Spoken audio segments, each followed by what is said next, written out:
Hello everyone, welcome back to my channel. तो आज की ये वीडियो उन सभी स्टूडेंट्स के लिए काफ़ी ज़्यादा यूज़फुल होने वाली है जिन स्टूडेंट्स ने बीए प्रोग्राम या बीए ऑनर्स में पॉलिटिकल साइंस सब्जेक्ट को चूज़ किया था। तो पॉलिटिकल साइंस सब्जेक्ट के अंदर उन्हें एक बुक पढ़नी होती है जिसका नाम है भारत की विदेश नीति, यानी इंडियन फॉरेन पॉलिसी। तो काफ़ी सारे ऐसे स्टूडेंट्स होते हैं जो कि इस बुक को सेमेस्टर फर्स्ट में पढ़ते हैं एंड बहुत सारे ऐसे स्टूडेंट्स होते हैं जो कि इस बुक को सेमेस्टर सेकंड में पढ़ते हैं।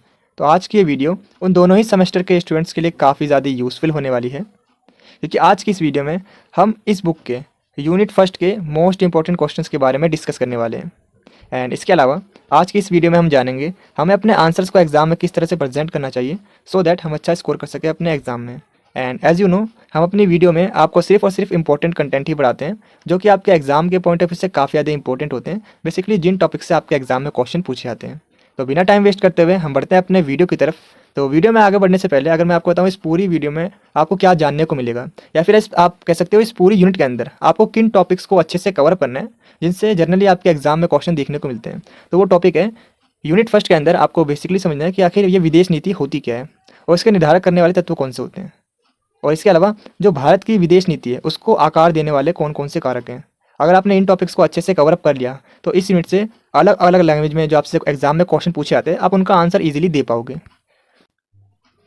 तो सबसे पहले हम बात करने वाले हैं अभी तक आपके एग्ज़ाम में किस किस टाइप से अलग अलग लैंग्वेज में क्वेश्चन पूछे गए हैं।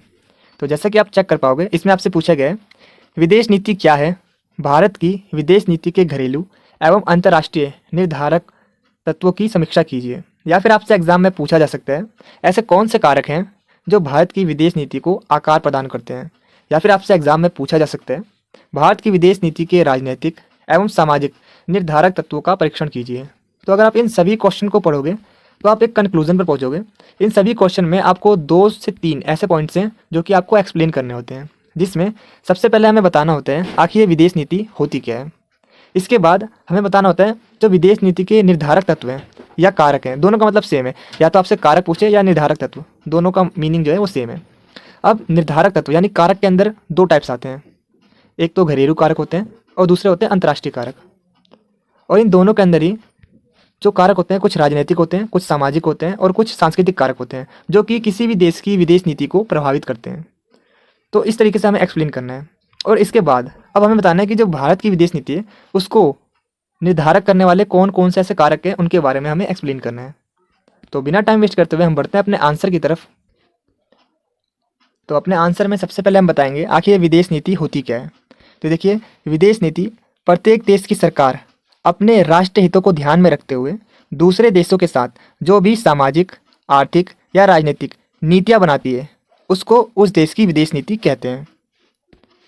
एंड इसके अलावा इसमें एक बात का इम्पोर्टेंस है जिसमें हर एक जो देश है उसके लिए ज़रूरी है या आवश्यक है कि उसकी जो विदेश नीति है वो पूरी तरीके से स्वतंत्र होनी चाहिए, जिससे कि वो जो देश है वो अपने निर्णय को बिना किसी दबाव के स्वतंत्र रूप से ले सके। इसी को कहा जाता है विदेश नीति। तो चलिए हम बात कर लेते हैं भारत की विदेश नीति को प्रभावित करने वाले कारक या निर्धारक तत्व। इन सभी का मतलब सेम है। तो ये कुछ पॉइंट्स हैं जो कि भारत की विदेश नीति को प्रभावित करते हैं। तो चलिए एक एक करके हर एक पॉइंट को थोड़ा सा और डिटेल में समझ लेते हैं। तो भारत की विदेश नीति के आंतरिक घरेलू कारकों के बारे में सबसे पहले हम बात करने वाले हैं, जिसमें जो हमारा पहला पॉइंट आता है वो है भौगोलिक स्थिति। तो भौगोलिक स्थिति भारत की विदेश नीति को काफ़ी हद तक प्रभावित करती है, और इसका रीज़न ये है क्योंकि जो भारत है वो चीन, पाकिस्तान, बांग्लादेश, नेपाल और भूटान और म्यांमार के साथ अपनी सीमा को साझा करता है, यानी ये सभी भारत के पड़ोसी देश हैं। तो अगर भारत अपने पड़ोसी देशों के साथ अच्छे संबंध को स्थापित करता है, अच्छे रिलेशन बनाता है, तो व्यापार, यात्रा और सुरक्षा आसानी से होगी। लेकिन वहीं अगर हम बात करें भारत अपने पड़ोसी देशों के साथ अच्छे रिलेशन नहीं बनाता, अच्छे संबंध नहीं बनाता, तो इस तरीके से व्यापार और सुरक्षा और यात्रा करने में काफ़ी ज़्यादा प्रॉब्लम्स आएंगी। अगर मैं एग्जांपल की बात करूं तो भारत के जो पड़ोसी देश है 2, चीन और पाकिस्तान, इनके साथ अच्छे रिलेशन नहीं है, काफ़ी ज़्यादा विवाद रहता है।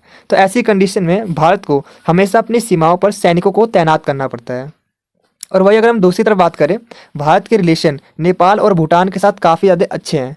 तो इस तरीके से इन देशों में यात्रा, व्यापार और जो सुरक्षा है वो आसानी से होती है, आसानी से व्यापार को और भी ज़्यादा फैलाया जा सकता है। और इसके अलावा जो भारत है वो 3 जगह से समुद्र से घिरा हुआ है। तो इसी रीज़न की वजह से भारत का जो अधिकांश व्यापार होता है वो समुद्री मार्गों से होता है। और इसमें भारत को क्या ध्यान रखना चाहिए कि जो समुद्री रास्ते हैं वो सुरक्षित हों, क्योंकि अगर जब समुद्री रास्ते सुरक्षित होंगे, अच्छे होंगे, सिक्योरिटी होगी, तभी जो व्यापार है वो और भी ज़्यादा अच्छे तरीके से किया जा सकता है। लेकिन अगर जो समुद्री मार्ग है वो सुरक्षित नहीं है तो व्यापार अच्छी तरीके से नहीं हो पाएगा। यानी भारत को अपनी विदेश नीति बनाते समय किन बातों का ध्यान रखना है कि वो अपने पड़ोसी देशों के साथ अच्छे संबंध को स्थापित करे, जिससे वो और भी ज़्यादा मजबूत और विकसित बन सके। इसके अलावा भारत को अपने जो समुद्री मार्ग हैं वहाँ पर सुरक्षा रखनी चाहिए, जिससे कि व्यापार को और भी देशों तक पहुँचाया जा सके और देश और भी ज़्यादा तरक्की कर सके। नेक्स्ट पॉइंट है इतिहास और संस्कृति। तो भारत का एक समृद्ध इतिहास रहा है और भारत शुरू से ही अंतर्राष्ट्रीय शांति, अहिंसा, गुटनिरपेक्षता और आपसी सहयोग में विश्वास रखता है। यानी भारत का जो इतिहास और जो संस्कृति है वो हमें यह सिखाती है कि हम शांति, अहिंसा और आपसी सहयोग से अन्य देशों के साथ अच्छे रिलेशन बना सकते हैं और यही हमारी विदेश नीति का आकार होना चाहिए। नेक्स्ट पॉइंट है राजनीतिक व्यवस्था। तो जो भारत है वो एक लोकतांत्रिक देश है और लोकतांत्रिक देश होने के नाते भारत मानव अधिकारों, स्वतंत्रता और लोकतंत्र के मूल्यों का समर्थन करता है। और अगर हम भारत का इतिहास देखें तो अगर किसी भी देश के साथ, किसी भी देश के लोगों के साथ अगर उनके स्वतंत्रता, आज़ादी छीनने की कोशिश करती है तो भारत ने उसके खिलाफ आवाज़ उठाई है। नेक्स्ट पॉइंट है राष्ट्रीय हित की रक्षा।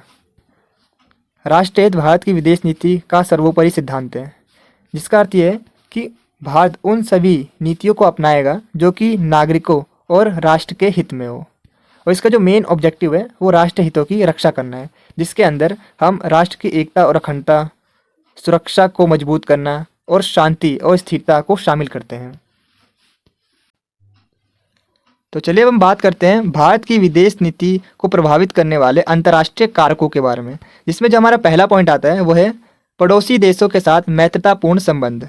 तो जो भारत है वो अपने पड़ोसी देश जैसे पाकिस्तान, चीन, नेपाल, बांग्लादेश और श्रीलंका, इसके अलावा अन्य जितने भी जो दक्षिण एशियाई के देश हैं उनके साथ मैत्रीपूर्ण संबंध को स्थापित करता है और उनके साथ शांति बनाए रखने का प्रयास करता है।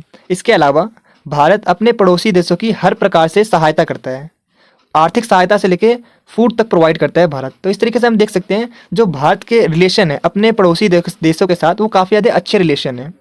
नेक्स्ट पॉइंट है वैश्विक महाशक्तियों के साथ संबंध। इसके अलावा भारत अमेरिका, चीन, यूरोप, रूस, इनके साथ जितने भी जो बड़ी बड़ी महाशक्ति हैं वैश्विक स्तर पर, इनके साथ भी भारत के काफ़ी ज़्यादा अच्छे रिलेशन देखने को मिलते हैं, जो कि भारत के राष्ट्रीय हित को आगे बढ़ाने में काफ़ी ज़्यादा इंपॉर्टेंट रोल अदा करते हैं। तो यानी कि इसमें हम देख सकते हैं भारत ने जितने भी जो वैश्विक महाशक्ति है उनके साथ भी अच्छे संबंधों को स्थापित किया हुआ। तो चलिए अब हम बढ़ते हैं अपने अगले प्रश्न की ओर। हमारा अगला प्रश्न है भारत की विदेश नीति के क्या उद्देश्य हैं? भारत की विदेश नीति की विशेषताओं के बारे में बताइए, या फिर आपसे एग्जाम में पूछा जा सकता है भारत की विदेश नीति के प्रमुख सिद्धांत के बारे में बताइए। तो इसका आंसर हम कुछ इस तरीके से लिखेंगे। सबसे पहले हम बताएंगे भारत की विदेश नीति के जो मुख्य उद्देश्य हैं उसके बारे में। इसके अंदर भी आप सबसे पहले डेफिनेशन लिख दीजिएगा आखिर विदेश नीति होती क्या है। इसके बाद हम बताएंगे इसके उद्देश्य के बारे में, ऑब्जेक्टिव के बारे में। इसके 4 मेन ऑब्जेक्टिव हैं, जिसमें पहला ऑब्जेक्टिव है राष्ट्रीय हितों को सुरक्षा करना, दूसरा है अंतर्राष्ट्रीय स्तर पर अपनी स्थिति को मजबूत करना, तीसरा है आर्थिक विकास को बढ़ावा देना और चौथा है अंतर्राष्ट्रीय शांति और सहयोग को बढ़ावा देना। तो चलिए हम बात कर लेते हैं इसकी विशेषताओं के बारे में। विशेषताओं के अंदर हमारा पहला पॉइंट आता है शांतिपूर्ण और सह-अस्तित्व को बनाए रखना। तो जो भारत है वो अन्य देशों के साथ काफ़ी ज़्यादा अच्छे रिलेशन बनाने का प्रयास करता है। नेक्स्ट पॉइंट है राष्ट्रहित। तो जो भारत है वो राष्ट्रहित को सर्वोपरि सिद्धांत मानता है। इसका मतलब ये है भारत सिर्फ और सिर्फ उन्हीं सभी नीतियों को अपनाएगा जो कि उसके नागरिकों और राष्ट्र के हित में हो। और जो भारत की विदेश नीति है उसका मेन ऑब्जेक्टिव, मेन उद्देश्य है कि राष्ट्र हितों की रक्षा करना, जिसके अंदर हम शांति, स्थिरता, राष्ट्र की सुरक्षा और देश की अखंडता को शामिल करते हैं। नेक्स्ट पॉइंट है गुट निरपेक्षता। तो देखिए जो भारत के पहले प्रधानमंत्री थे जवाहरलाल नेहरू, उन्होंने गुट निरपेक्षता की नीति को अपनाया था, जिसका जो मेन ऑब्जेक्टिव था वो ना तो यूएसए और ना ही यूएसएसआर के जो गुट में शामिल होना था। वो ना तो इनमें शामिल हुए ना तो इनमें शामिल हुए। उन्होंने अपना एक खुद का एक गुट बनाया, जिसका जो मेन ऑब्जेक्टिव था शांतिपूर्ण और मैत्रीपूर्ण संबंधों को स्थापित करना अन्य देशों के साथ।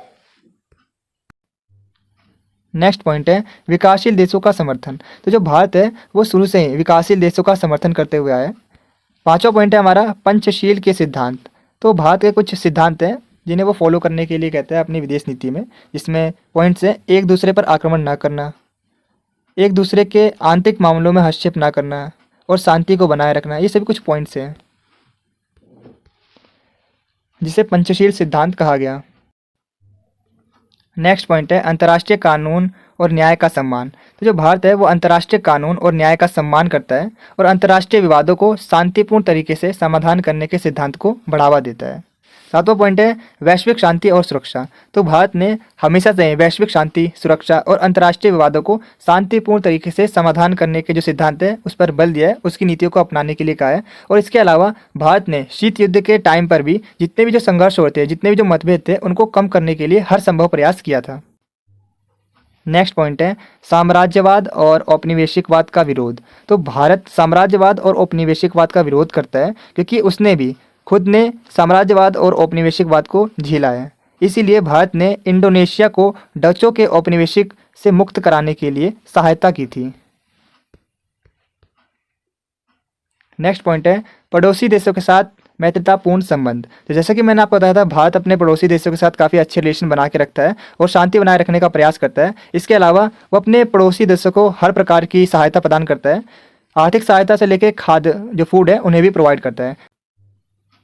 नेक्स्ट पॉइंट है स्वतंत्र परमाणु नीति।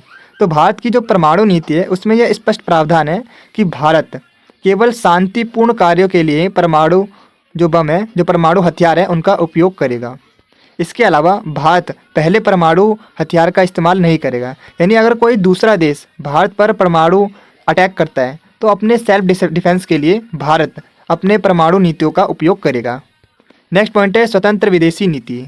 तो भारत एक स्वतंत्र और संप्रभुत्व गणराज्य है। इसका मतलब ये है कि जो भारत है वो अपने डिसीजन खुद ले सकता है, वो किसी के दबाव में लेकर अपने डिसीजन नहीं लेगा। अपने फैसलों के लिए भारत स्वतंत्र है। नेक्स्ट पॉइंट है नस्लभेद और रंगभेद का विरोध। तो जो भारत है वो नस्लभेद और रंगभेद का ये जो विचारधारा है इसको काफ़ी ज़्यादा विरोध करता है और जिस भी देश में नस्लभेद या रंगभेद होता है उसको समाप्त करने के लिए, लोकतंत्र स्थापित करने के लिए भारत ने काफ़ी ज़्यादा हेल्प की है, सहायता की है। जैसे अगर हम बात करें दक्षिण अफ्रीका में जो रंगभेद की नीति थी उसको समाप्त करने के लिए काफ़ी ज़्यादा हेल्प की थी भारत की ओर से। तो आज की वीडियो में बस इतना ही। मिलते हैं आपसे अगली वीडियो में। Thanks for watching this video.